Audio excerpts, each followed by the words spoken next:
Setelah 7 bulan lamanya, tabut Tuhan itu ada di daerah orang Filistin. Maka orang Filistin itu memanggil para imam dan para petenung, lalu berkata kepada mereka, "Apakah yang harus kami lakukan dengan tabut Tuhan itu? Beritahukanlah kepada kami, bagaimana kami harus mengantarkannya kembali ke tempatnya." Lalu kata mereka, "Apabila kamu mengantarkan tabut Allah Israel itu, maka janganlah kamu mengantarkannya dengan tangan hampa, melainkan haruslah kamu membayar tebusan salah kepadanya. Maka kamu akan menjadi sembuh, dan kamu akan mengetahui mengapa tangannya tidak undur daripadamu." Sesudah itu bertanyalah mereka, "Apakah tebusan salah yang harus kami bayar kepadanya?"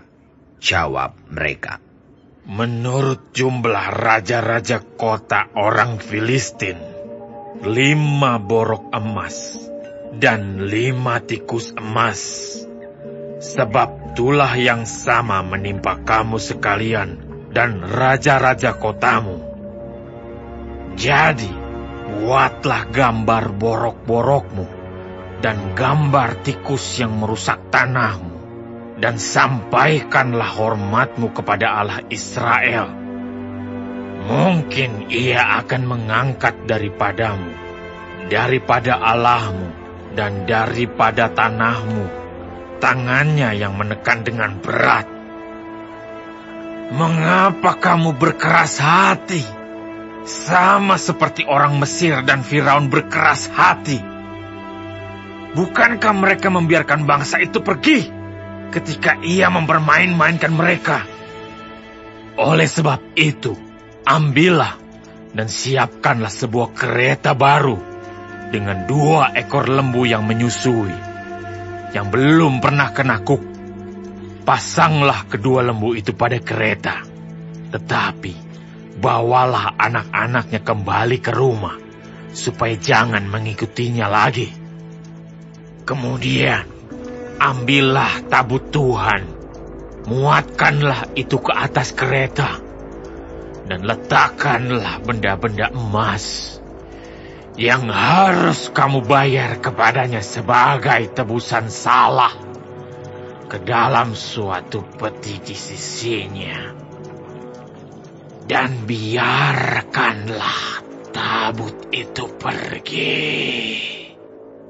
Perhatikanlah, apabila tabut itu mengambil jalan ke daerahnya, ke Bet-Semes, dan jika tidak, maka kita mengetahui bahwa bukanlah tangannya yang telah menimpa kita.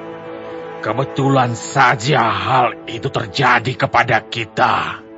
Demikianlah diperbuat orang-orang itu.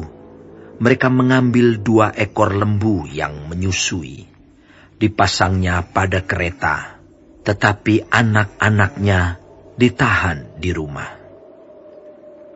Mereka meletakkan tabut Tuhan ke atas kereta, juga peti berisi tikus-tikus emas, dan gambar benjol-benjol mereka.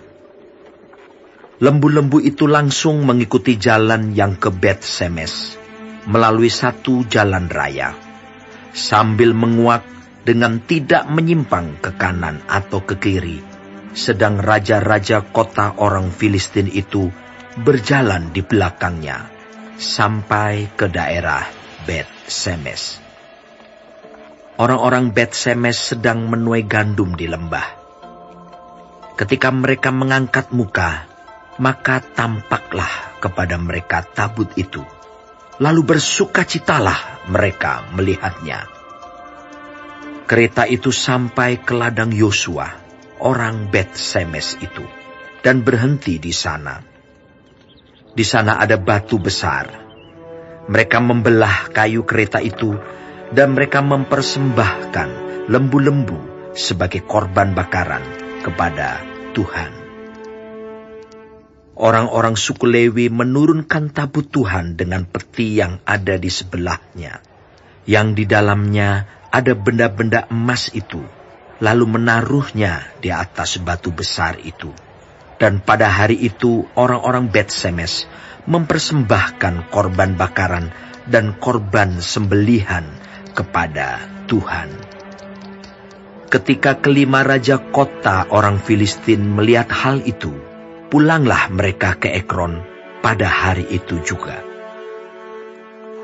Inilah benjol-benjol emas yang dibayar orang Filistin kepada Tuhan sebagai tebusan salah.